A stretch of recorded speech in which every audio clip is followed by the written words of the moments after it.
Hello, and welcome to Get Recc'd. I am your host, Stephen Falgout. And I am your other host, Louis Falgu.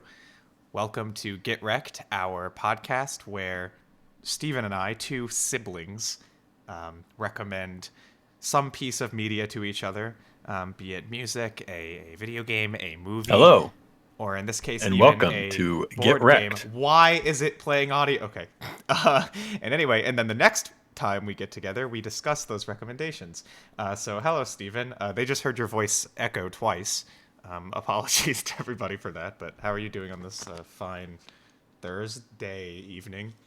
I'm sure everyone loved the buzzing that my speaker was creating as well, which is really nice. Yeah.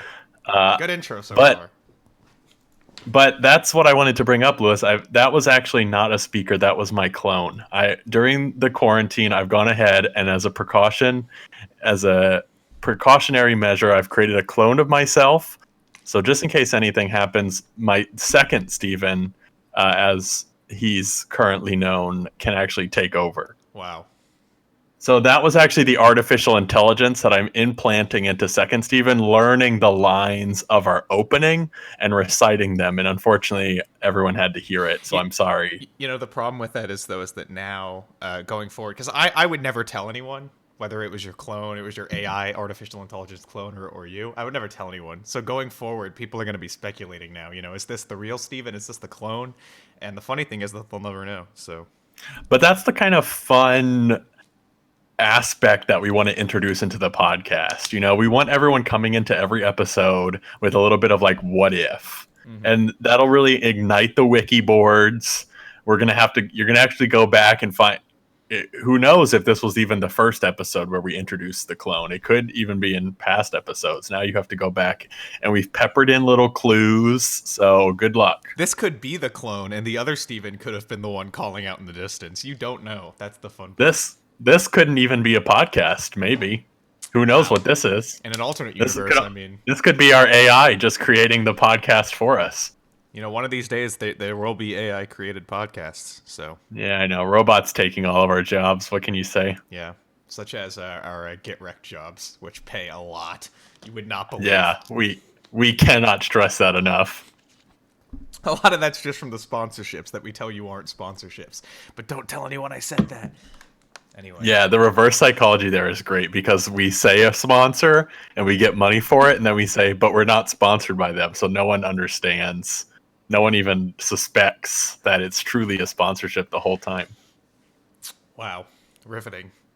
Well, with that said, we're currently not sponsored by the thing that Steven recommended to me last time, if you would like to get into that, Steven. Yes, so last time, Louis, I recommended Legendary, the board game, which is a new recommendation for us. We have not recommended board games before. Technically, I recommended it to you in the digital medium. There is a mobile and Steam app version of the board game where basically they just kind of stripped out a lot of the Marvel licensing, as the original board game is a Marvel licensed entity. There have also been some spin-offs with other properties such as Buffy the Vampire Slayer, Big Trouble in Little China, which is kind of a weird one, and the Aliens and Predator series. But for the most part, the main board game is Marvel. So technically, Louis, I recommended to you Legendary DXP, which again is the Steam and mobile app. Oh, yeah. And that is the way that I played it, although it should be noted that I had played Legendary Marvel, I think it was, or whatever it's called, with Steven before. It had just been so long I didn't remember it. But I think the goal is to talk about, to use the app only as a method with which for me to have been able to play it here than it was to actually talk about the video game version, because it is trash. Like aside from mechanically and everything, it's just not something I recommend you going and downloading. It's like a freemium thing. It doesn't look very good. It doesn't play very nice. It works, and that's about it. So yeah, to quickly talk on it, the app itself is quite good. when you want to play with others, it is a free and easy way to get a whole bunch of people together virtually to play a game of Legendary. Although I would say if you want the true experience, it's probably even better to just get it on something like Tabletop Simulator. However, I have recently, with everything going on, used it as a way to play Legendary, because then the energy, as you mentioned, those sorts of things don't actually matter. They don't come into play. But other than that, yeah, I agree. The app itself is not very good. But what I wanted to specifically talk about is, as you mentioned, the game itself, and specifically the board game. I'll give a quick setup, Lewis, and then if you want to kind of talk about your thoughts on it. But essentially, the way that the game works is it's a co-op board game, and it was kind of one of the first-ish of its kind. I really think like Pandemic and some of the other ones maybe made a bigger splash that really accelerated that genre of board game. But essentially, Legendary is a deck building style board game where every turn you are working together to, one, build up a deck of cards that progressively gets better as you're playing, and two, fight villains that come out of a kind of villain deck every turn as you're working towards defeating a large mastermind. And it boils down to essentially you have recruit points, which allow you to get new cards, and attack points, which allow you to fight villains and masterminds. Once everyone as a collective team, and I think it technically plays 1 to 5 players, although really I feel like the board game is at its best at 2 or 3 players. Once you as a collective team fight the mastermind 4 times, then you win. If you run out of villain cards or run out of hero cards to recruit, the game kind of ends in a draw. And if essentially a randomized scheme gets completed, so the actual goal that the villain is trying to complete is randomized each time, then you all lose. So there's a lot of random elements and a lot of mixing and matching that you can do between what heroes are available to play with, what villains are available to fight, and what mastermind and scheme combination you're trying to overcome. So there's a lot of complexity there and a lot of interesting balance between difficulty and unique concepts and mechanics that can all kind of get interspersed and intermingled as you're trying to like create the board game version that you want to play. Yeah, and it's whenever tabletop I do ever play, I don't really play board games with people or whatever, but like card games or whatever it is. I think a lot of these games kind of come down to like a mixture of chance and skill at the same time, and I tend to like that more than I guess either of the two being the entire element, which is kind of what this game is, because the skill comes down to like you thoughtfully spending your tokens and attack points every round, because if you do, whatever you use is gone, and per turn, like you might not have enough to do something and you might be too stupid and try anyway. And then also like trying to think about what hero cards to build up each round, so that you will have the best deck in as soon as time as possible, or as little time as possible, I guess, because if you wait too long to get a really good deck, you might be screwed with the scheme twists, which is kind of the thing you're fighting in terms of like time and how many turns you have. That's basically what you're fighting against, is you're trying to be quick enough because you know that scheme could be completed. I mean, technically, it could even be completed in like 7 hands, or however many schemes it takes. Sometimes it takes more or less, but like it would almost never happen, but it technically could. So that's sort of the idea. Is you're like you want to. I think where the skill comes into in this game is trying to figure out what heroes to recruit early versus a little bit later. Like, because heroes that have more attack points tend to cost more, you kind of can't get them early on, but you also need them pretty quickly, because the villain takes like a multiple attacks to actually be defeated, and that's on top of that's the mastermind. Sorry, but that's on top of the villains that you have to fight, who kind of get in the way as well. So I like that,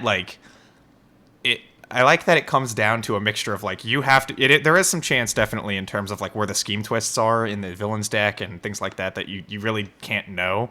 But then there's the skill in terms of like, okay, well then given that you don't know that, how do you want to stack your deck as fast as possible?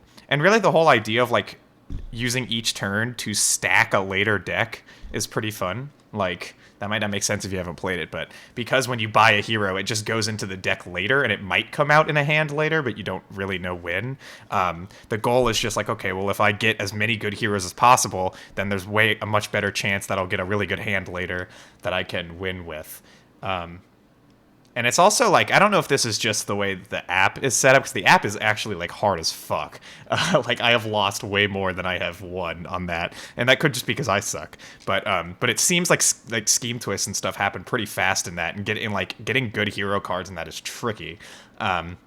It's like it can be pretty hard. And I think like it is also pretty rewarding though. Like, I don't know. It's just like the mechanics of this game are really cool, because I like that you have to make considerations like based on what you don't know.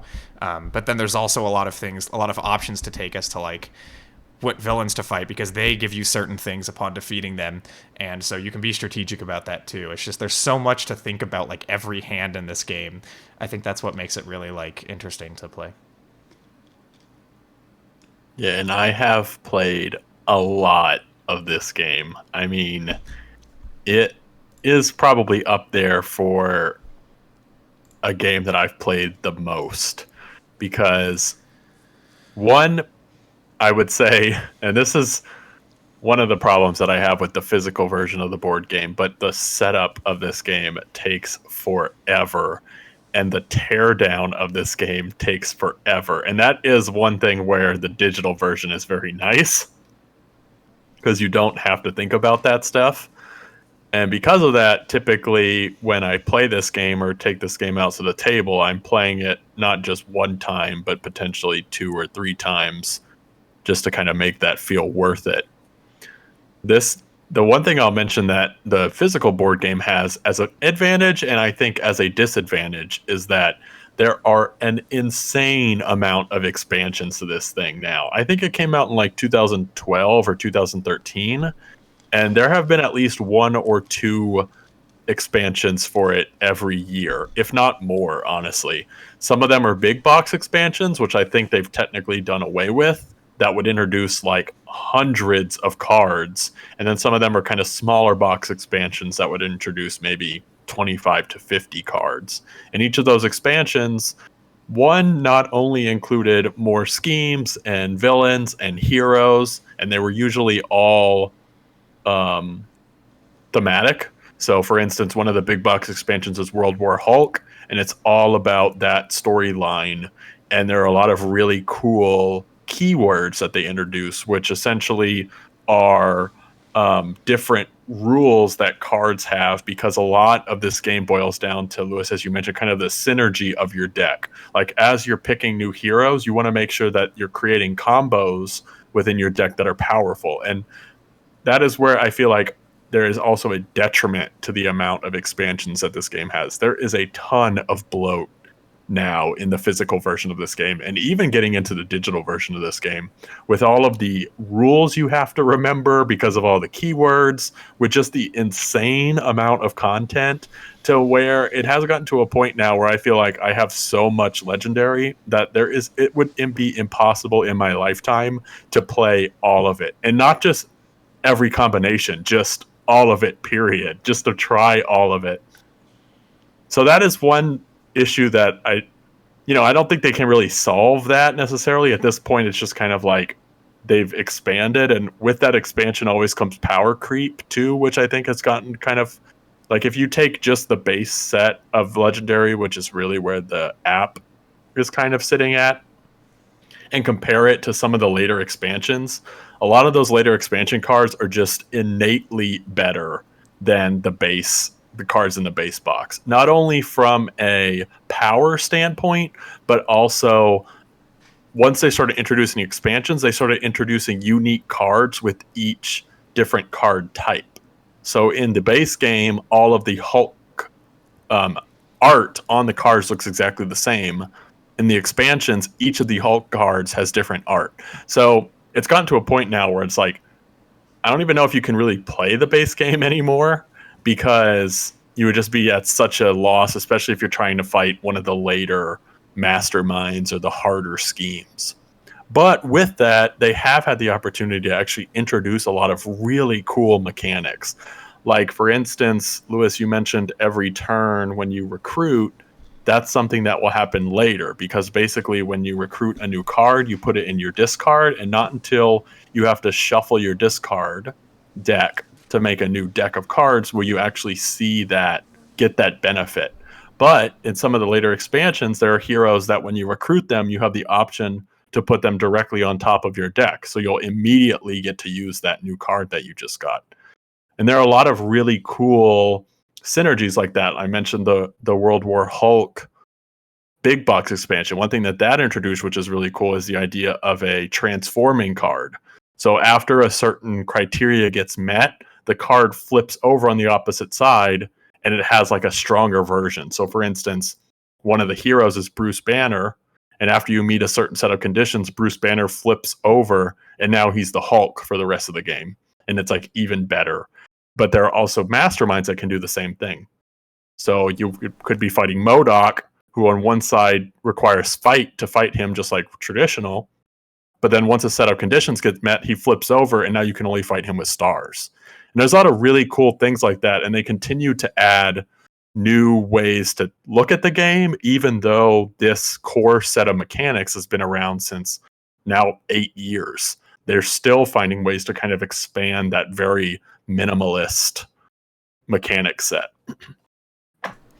Yeah, so obviously, Steven knows a lot more about this than I do because he's engaged with this a lot more than I have. But I think like what interests me about this is that from just playing the app lately, which I wasn't able to get super far in the campaign of because I don't know if I suck or what, but like it seems like it's the kind of thing that initially, assuming that the base game of this physically didn't had a similar amount of stuff to the app. Which I don't know if that's true or not, but assuming that's the case, it seems like the kind of thing that like definitely needed some expansion. But I mean, like at the same time, you know, you can only go so far with that, I guess, and it sounds like it's gotten out of hand. But it is also something where like, at least probably to a certain point, it does seem like it would be like the more the merrier when it comes to different types of heroes and things you can do, because I was seeing repeat after repeat after repeat while playing this. And again, I don't know if that was if that had something to do with just me not getting super far in it, or if there just isn't that much. I don't know, but like that is probably where playing the app got tiring for me. Whereas like if I was playing it physically and had like 2 or 3 expansions, or maybe even just one big expansion or whatever, that wouldn't be as much of a problem. And for that reason, there's a lot that I kind of can't judge with this. So. I guess I leave that to Steven, but he talked about that already. But yeah, no, I mean... oh, yeah, go ahead, sorry. I was just going to say, the last thing I wanted to mention on that front, that I think the app actually just recently introduced, but a lot of that is behind a paywall, which makes sense, because it is that, as you mentioned, it's kind of that freemium service, but a lot of the expansion content is actually behind paywall.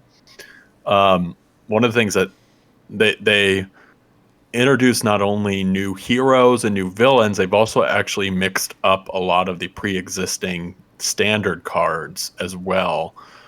So in the game, essentially you have that pool of heroes that you can always draft from. And there's also basically the static pool of cards that you can choose to opt into. That aren't the heroes, are just kind of like a generic, this is a card that gives you 2 stars. In the base game, it's a stack of Maria Hill cards. They've taken all of those kind of generic default parameters and even added interesting twists into those. So for instance, one of the components of the game is a deck of bystanders, which basically just give points to whoever can save them. But that was it. Even within the first expansion, they introduced an added level to where some of the bystanders, like special bystanders, that give you an immediate benefit when you rescue them. So now you're incentivized a little more to actually try to save those bystanders. And the other thing that they introduced, which was really smart, is a stack of cards that are kind of like one-time use, really, really cheap cards. Because I have a couple gripes with the game, and I'll talk about them in a second here after I let you kind of speak a little bit more, Lewis. But one of the gripes that I have, and you probably felt it in the app, was that the base game, you could get stuck with like a very minimal amount of stars to where you were kind of stuck. You couldn't buy anything in the hero pool. You couldn't buy the generic card that I kind of mentioned. So you have stars that you can't do anything with. Well, they added these kind of one-time use stack of super cheap cards that you can always kind of afford, and they kind of help accelerate your deck a little bit. Yeah, that was probably the biggest problem, is that like in the version of the game that I played, which I have to keep specifying, just so that everybody understands, I played a small free to play app version lately, but when I talk about like the kind of balance between chance and skill, I felt like chance played a much bigger role in what I was playing than skill did, because I had such minimal resources so much of the time, and like it came down to like even in the chance that I got a lot of cheaper cards, they all kind of sucked, and they didn't ultimately help me that much to get the more expensive cards. Like there would be some cards that would cost, say, like 8, like 8 stars. Or there was one card where if you had 8 tokens or 8 stars, then it would give you attack points when you used it. Like if you were able to get that many tokens in that round, you'd get attack points. But you could almost never get that many tokens in that round. Like you had to be really lucky, which seemed kind of ridiculous. Like most hands, I would get like 5 tokens, even if I had cards that gave me more tokens, like if I had bought them. And so from the minimal resources, the minimal heroes and such that were in that version, that was always the problem that I had. It was never, I mean, like, yeah, obviously I was limited on attack points, but that was always because of like the token output I was getting, which was just kind of ridiculous, especially considering that in the app it's set up in like a campaign, and in like the first 2 or 3 levels even, it was like this was already a massive issue, to the point where like even these really early stages in the app version were like really hard, just because it was so hard to get tokens.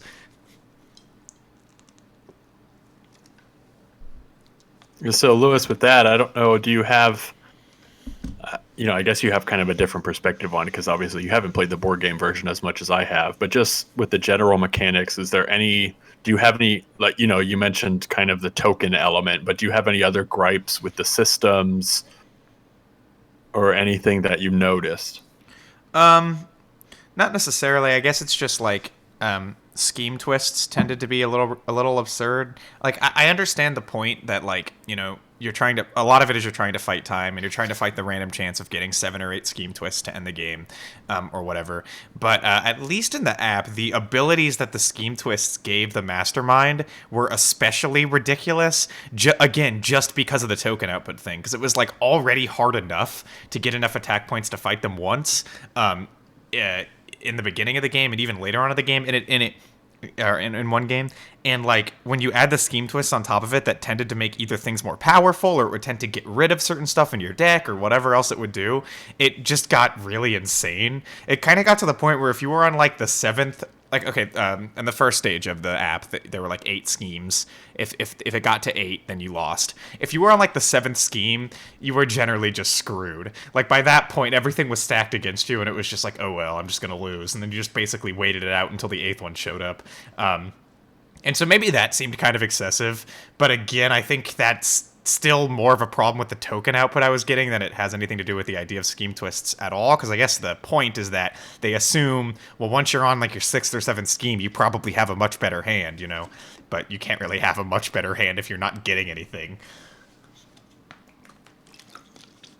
Yeah, so I'll talk about some of the gripes that I have, and I'm going to relate it to the deck building genre. Is not necessarily one that has a lack of games anymore, but when Legendary came out, it wasn't as huge. Dominion still dominated the market, and that was kind of the first board game that really introduced this concept of like not necessarily having a pre-built deck like you might have in a trading card game like Magic or something like that, but throughout the course of the game actually building a deck of cards. What I will say is, one, I feel like that genre has evolved a lot since Legendary has introduced, so they've tried to keep up with some of those things. with all the expansions of Legendary, but at its core, Legendary is still a very minimalist mechanic. Now, I think that's a good thing because I think the barrier to entry for Legendary is much lower than a lot of other deck builders. But I will relate Legendary to games that I've been playing a lot recently, such as Slay the Spire and One Step from Eden, which are both deck building video games.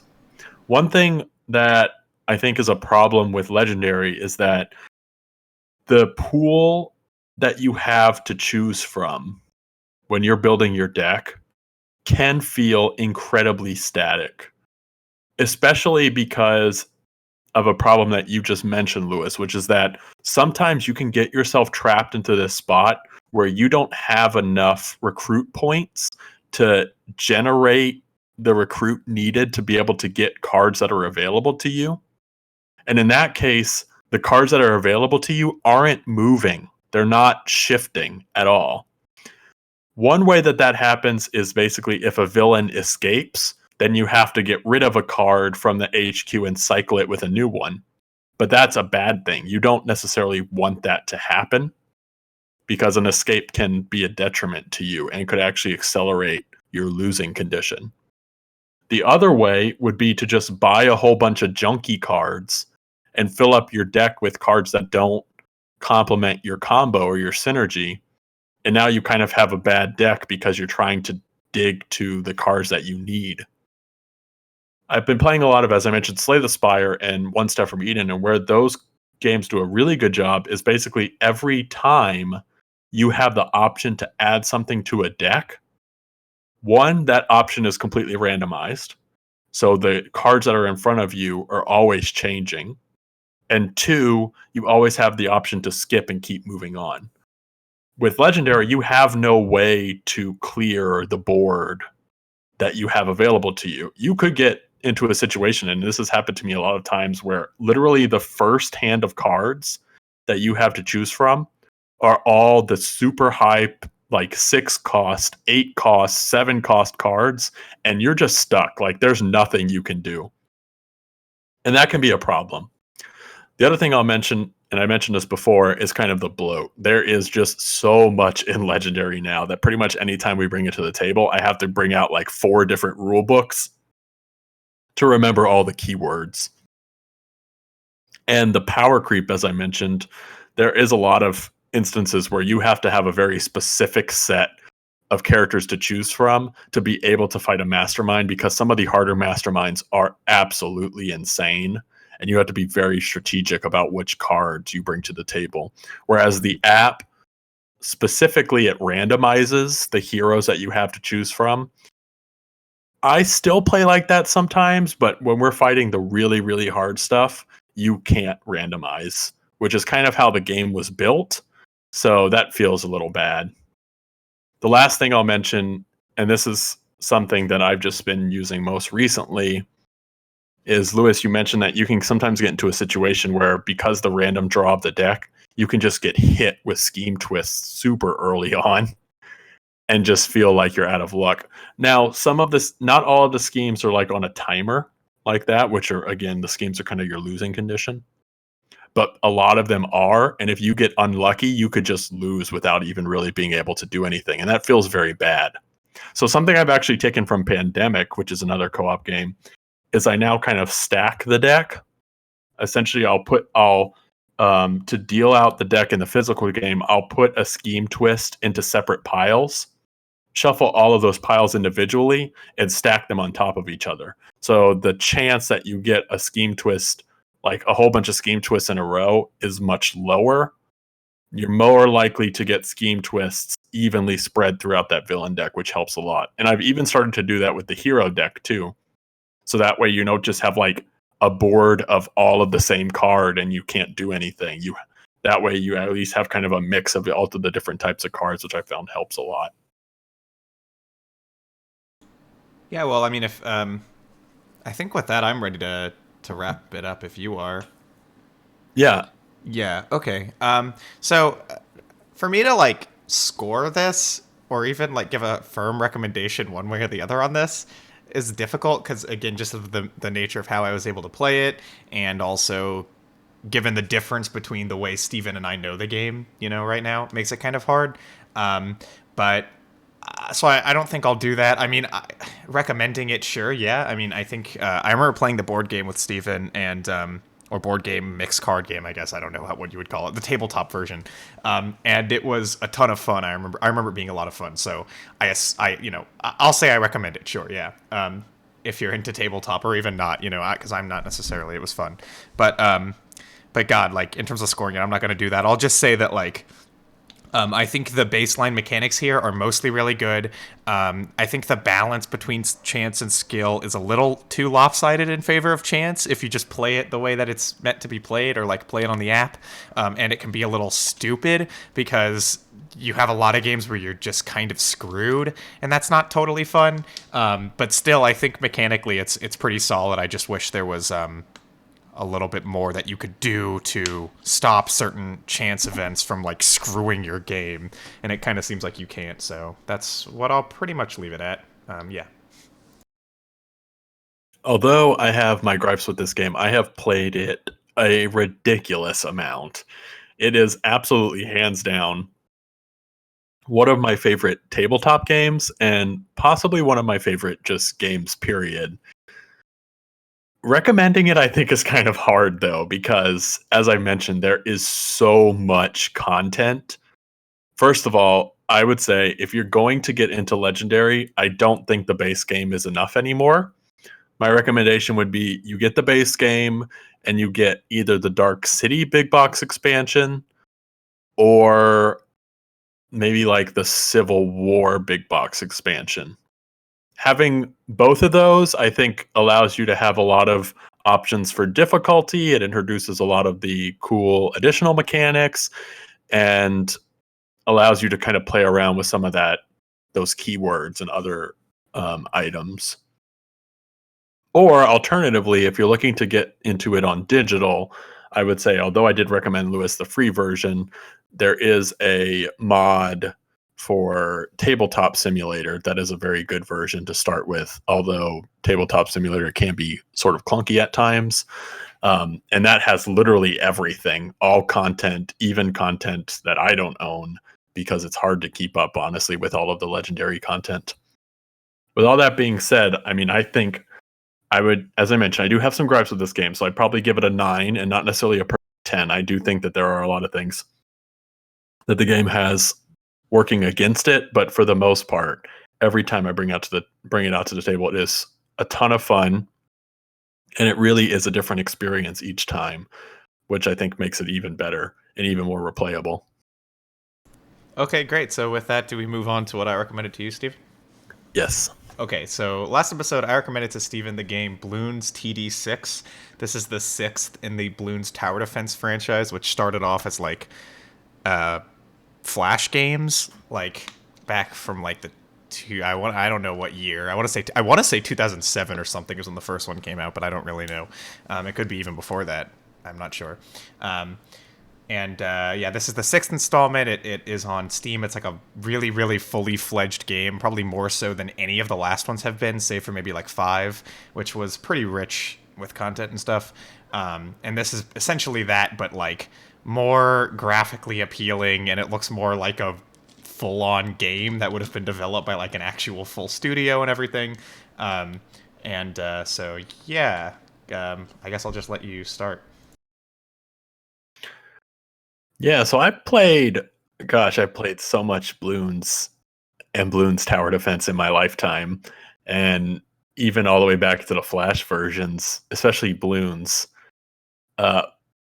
But I have not checked in a while. I think probably the last Bloons I would have played was like TD3, maybe, if that.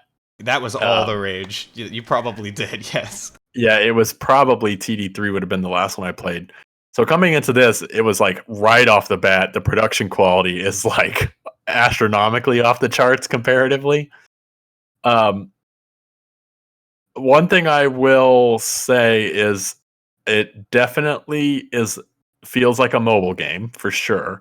There are a lot of mobile game elements. I noticed that right off the bat. Loot crates and the kind of microtransactions sort of thing, but they were never in my face, which was good. I played the Steam version, not the mobile version, and I never felt like obviously they were pushing some of the cosmetics and those sorts of things and like boosting and all that sort of stuff, but it was never like so much a part of the game that I felt like it was taking away from the game.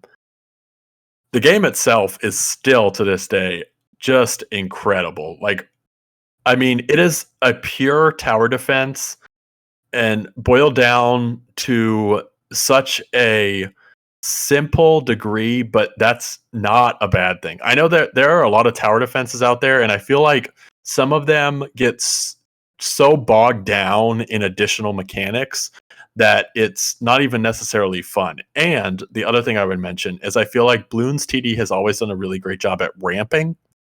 I feel like a lot of times my problem with tower defenses is they get way too hard, way too early, and then I just lose all interest.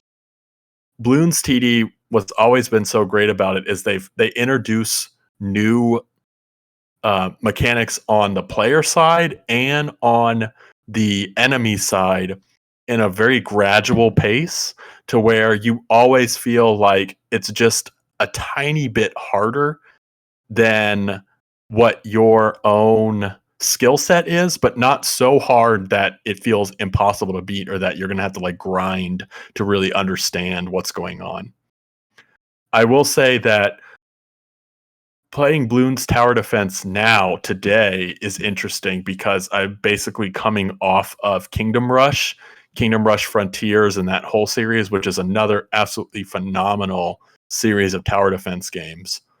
But there's something so nice about the simplicity of Bloons TD versus something like even a Kingdom Rush that, like, going back to it, it felt like kind of like an old glove. It just fit so nicely. It was like, oh, okay, I'm gonna put my monkeys here. I know how to do all of this. I need to have some camo and some non-camo. I would say the upgrade system of Bloons TD is super fun to play around with, and picking different groups to upgrade in different skills trees, which isn't necessarily something that's not present elsewhere in the genre, but I just feel like Bloons TD has such a fun way of showcasing that, where you get like stealth bombers and then like a giant blimp comes in. You have to deal with that with like a helicopter, and you have all these other additional mechanics. And then you have things like freezing balloons can't necessarily be popped by certain types of dart, so you need to counteract that on your own side, and those sorts of things, which are really fun. Yeah, I mean, I think, like, just mechanically, the game is, like, pretty much perfect. Like, the whole idea behind this, I think, behind, like, beating a full game of this, especially on, like, harder difficulties, is that you need to be making a lot of considerations about how you're going to, what kinds of towers and what kinds of upgrades you're going to get, and you need to make a lot of those early on so that you never get overwhelmed. And so the game, one of the most fun things about the game is that it ends up feeling very customizable. Like, you can end up coming up with your own strategies that can work for like certain kinds of tracks. And we didn't mention that, but that's another element, is like the tracks that you play on. There's tons of them, and they range in difficulty. Like, early on, you get tracks where there's one entryway, one exit way for the balloons to come through. And there's a lot of track and a lot of places for you to place towers and farms, which give you more money, which you basically need to do on higher difficulties. But then, like, later tracks where, especially in like the hardest tracks, there might be like 2 entryways, 2 exits, and almost nowhere that you can actually place any towers. Like, there's one track I think called Inferno, which is just fucking stupid with that, where it gives you like 3 places to put stuff, or like for each entry and exit. It's really dumb. But that's kind of the thing, is like, so it's, you have to make those considerations based on the track you're playing, but then what kinds of strategies work for certain tracks.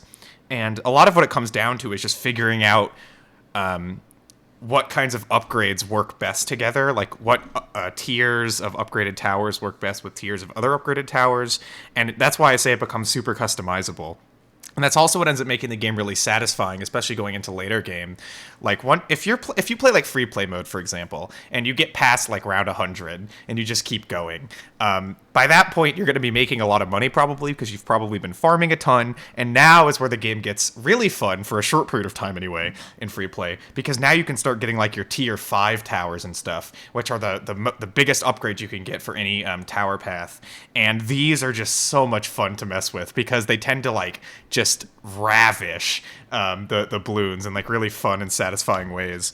And then that's on top of this game's hero system, which I guess is the newest thing to 6 that was never in any other games, which are it's technically a tower, but you get this cast of heroes that you can buy with the monkey money you get from beating stages or microtransactions if you really want to go that route. And when you place them, you can only place one of them per game, and they upgrade themselves over the course of the game. And that's sort of the main new mechanic with 6, but even that ends up being like something that you can find combos with other types of towers and stuff depending on how you want to use it. Yeah, and I do really like the hero mechanic. I thought that was a good addition. It feels like an interesting way to kind of preset the combo as well, because depending on the hero that you choose, they come with their own set of unique abilities. So you have to consider those as well as you're thinking about what towers to place and where to place. The one thing I will mention about Bloons TD, and I going back into it, I kind of remembered this versus something like a Kingdom Rush, is I feel like there are and this is a gigantic generalization, but there are kind of two paths of tower defense, I feel like. There's the Bloons path, which is kind of this free placement of towers, which can lead to its own set of strategy and thought process that you need to take as you're placing your towers. And then there's kind of the Kingdom Rush path, which is like you have very specific places where you can place towers. And I don't know if I necessarily prefer one or the other. Having the structure can be kind of nice, but also having the freedom of something like a Bloons TD can also be very interesting, especially because you can like front load the hell out of the entrance to where like you can't even necessarily click on the towers because they're so far up. And those sorts of things can be sort of interesting to play around with. Yeah, and also that's again another consideration you have to make too, because you can place stuff anywhere. You have to think like, okay, so do I want to front load a track so that like no balloons can possibly pass like one giant cluster of towers, which is usually how I do it. But then other people will want to do it where it's like, okay, well I want to get some like backup in the back so that if anything passes through, I'll have like towers in the back that'll help with that and towers in the front.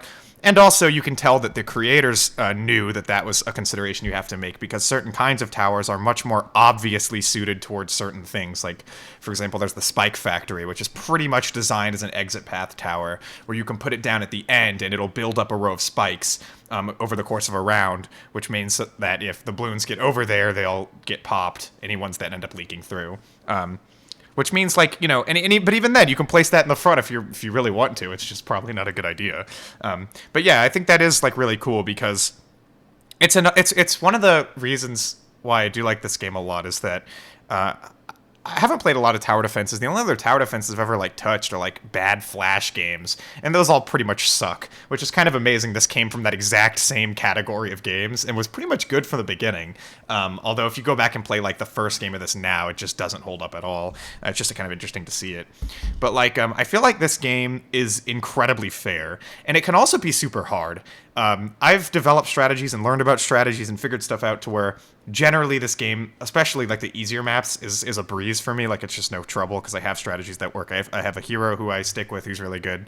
But like when I first got into this, it did feel like the gateway to entry was pretty tough. If you went straight to playing like even normal difficulty, there were certain rounds where you could get screwed and you might be like, how would you even deal with this? But I still think that this game is very fair to the point where I don't think you ever feel like it's like unfairly beating you. I think it's one of those games where if you lose, you generally feel like it's your fault. And that's because the game just gives you so many good options. There are very few options in this game, like upgrade paths or towers, that just suck. Very few, which is so good because like there's so much you can pick from, and if you come into the game and you don't know what you're doing, you can at least be confident that like the selection you have is mostly going to suit you well. You're not going to like just not know what to do. Yeah, although I will say one thing that um, would mention about the game, kind of on the flip side of that, though, is as a new player coming in, the amount of tools that they give you as quickly as they give you those tools is definitely overwhelming, because you do unlock new towers at like an incredible pace. In fact, I was surprised by how fast I was unlocking new towers, considering this is a free-to-play game and how many levels there are, that it definitely got out of hand at a point to where I was like, I don't even know what half of these things do, so I'm just going to put them down and like figure it out, basically. Um, that is just one thing that I will mention that I noticed. Well, it's true that they give you a lot. I'm just saying, like, you're not going to start out and like end up picking towers that are just going to suck because they just suck, is what I'm trying to say. Like, you do have a lot of options, but no matter what you end up trying and messing with, you're going to find ways to work with them. Like, it's not like the game is super unbalanced. Whereas the fifth game in this series, there was like, they had this tower called the Bloon Chipper, and it was the stupidest thing in the world, because as soon as you figured out that the Bloon Chipper could like shred Moabs, it became like, which are the blimps, they're like these really powerful things that you're supposed to get ready for or whatever. As soon as you realized you could get that upgrade path for that tower, the game was just unbalanced as hell. It was just so broken. There was a strategy where you would take Bloon Chippers and you would surround them around tack shooters that were Ring of Fires, and what it would do is all the Bloon Chippers would like suck in Moabs, spit them out the other side. The Moab would then get attacked by the tack shooter, and it would get sucked into another Bloon Chipper, which would spit it out. It would just keep happening. And it was really dumb, because if you didn't know that strategy, the game was like pretty hard, but it was just dumb knowing that there was like one tower that was just so obviously superior to the other ones, and it was such a massive oversight. And I guess that's why I'm saying this for 6, because I think 6 doesn't have that issue. Like, they do end up doing buffs and nerfs, you know, per update, because it always has to happen. And there definitely are some towers that are probably better than they cost, even to this day. But I mean, as a general rule, I just think the game is super balanced. Yeah, which is not easy. Just knowing how many things there are in the game. Yes. Yeah, I think, I mean, just thinking about Bloons tower defense and the spectrum of tower defenses, which is, you know, there are so many games that are basic, that started essentially as StarCraft or Warcraft mods, and tower defense was one of those.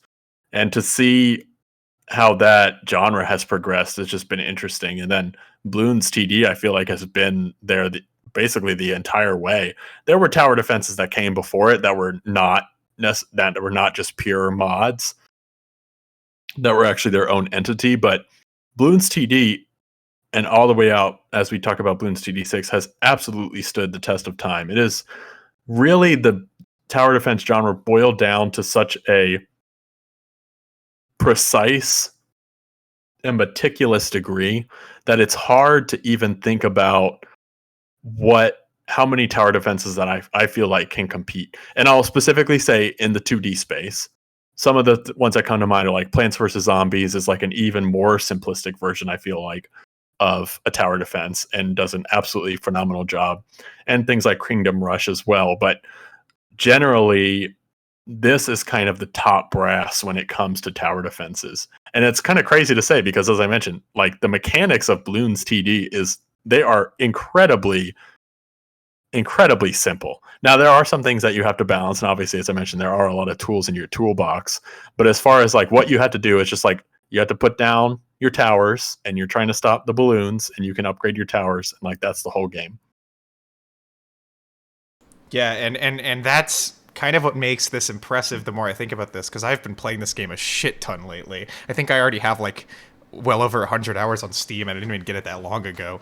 But it's like, the more I think about it, like, why is it so much fun to play? Is it really does just seem like this is like I guess over the course of 6 games, they've had a lot of time to think about these kinds of things, especially considering mistakes they've made in past games with this, that it seems like a game that's like so meticulous, despite the fact that the being able to understand what you have to do and how to do it is simple as hell. And when you first get into the game, you get it immediately. Like, you don't, there's no, like, there's not a ton of tutorializing. You just get it. It makes sense. There's a lot you have to figure out. Like, you have to learn all the towers, and that can take a while. But in terms of just knowing what you have to do and how to do it, very simple.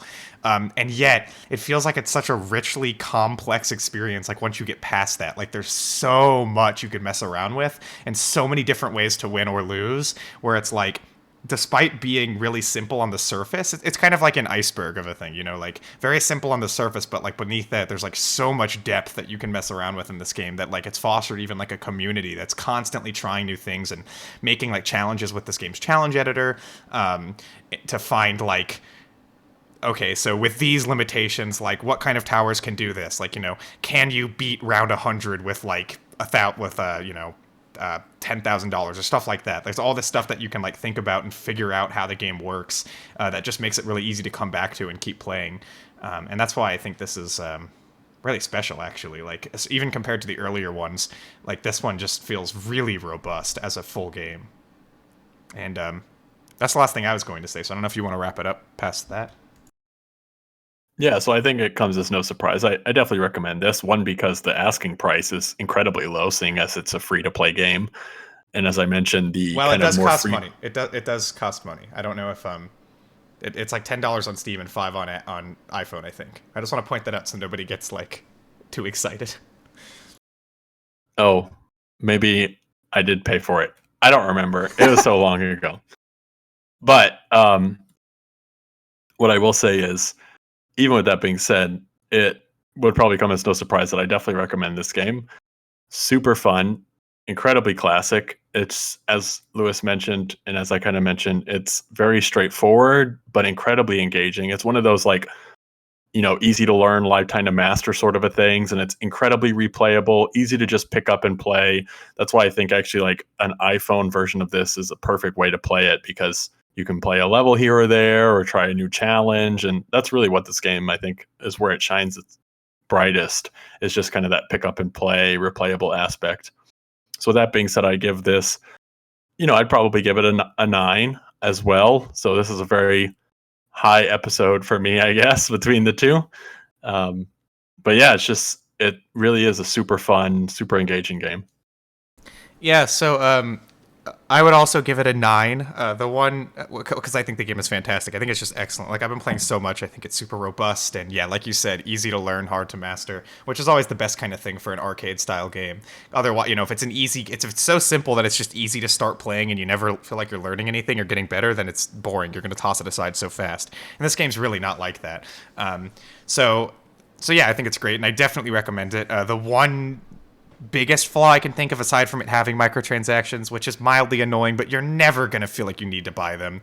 Like, this is not the kind of game where it's going to be like, you're going to feel like you can't do anything if you don't buy microtransactions. It's not like that at all. But I still kind of annoying that they're there, considering that I grind this game a lot to get a lot of money and to do things, and like, it's fun to do that, but to know that there's the option to just go buy it is kind of annoying, especially since the game isn't free. So there's that. And then there's also I think the co-op mode in this game, which is not very fun. I've played it a lot because I have friends who play the game, and we like to play, and we like to, you know, figure out strategies or whatever, and do whatever else, or like mess around with stuff. But just the mode itself is really bare bones. I know that Steven probably didn't have a chance to play it, but it's just like, basically, it's like playing the game solo, but every player gets like half the money or a third of the money, or at worst, in a 4-player co-op, which I've tried a couple times, you get a fourth of the money.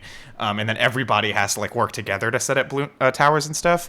But it just feels so sluggish in comparison, because there's nothing unique to co-op really, aside from being able to have multiple heroes. But even then, they make them level up slower. So there's just nothing really that fun about it. It's only really worth doing if you want to play with people. But even then, I just wish they had some like unique mechanics to co-op or something to make that a more engaging experience. But other than that, I think it's just fantastic. It's not like 5 where there's anything game breaking in this. There were when it first released. I understand a couple upgrades were a little ridiculous, and some of them still are like really, really good, but nothing game breaking. So yeah, that's all I got to say about that. And I guess that's pretty much it. We should probably move on to recommendations, huh? Yes. Okay, then you go first. So, Lewis, I am going to recommend to you the YouTube series Hot Ones, which is a show where they ask hot questions with even hotter wings.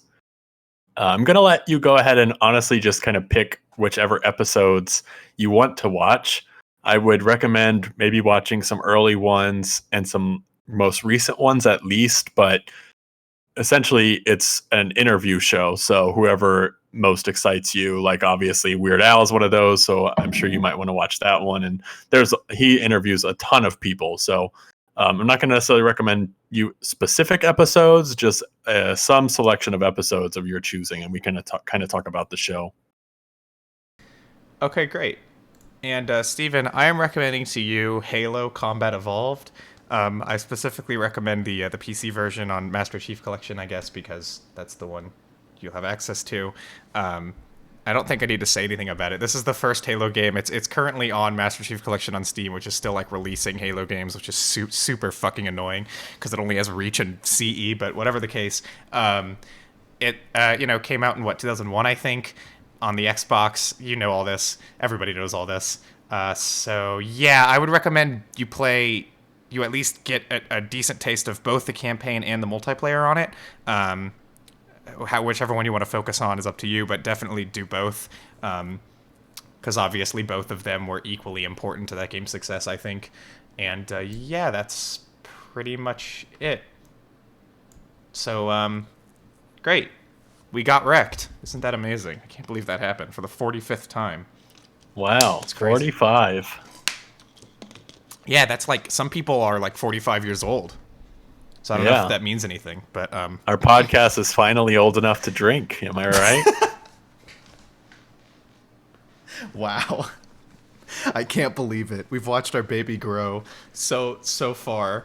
But anyway, as always, check us out on Castbox. I'll try to get this episode up as fast as possible. I did it really fast last time, which was pretty epic.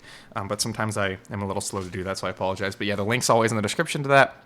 You can get the Castbox app, and then you can listen to us anywhere you go, which is great. And other than that, Steven, do you have anything to add? No, just everyone continue to stay safe out there. Oh, yes, I know it's a wild time. Thank you for listening to our little podcast. And we will try to be back in 2 weeks.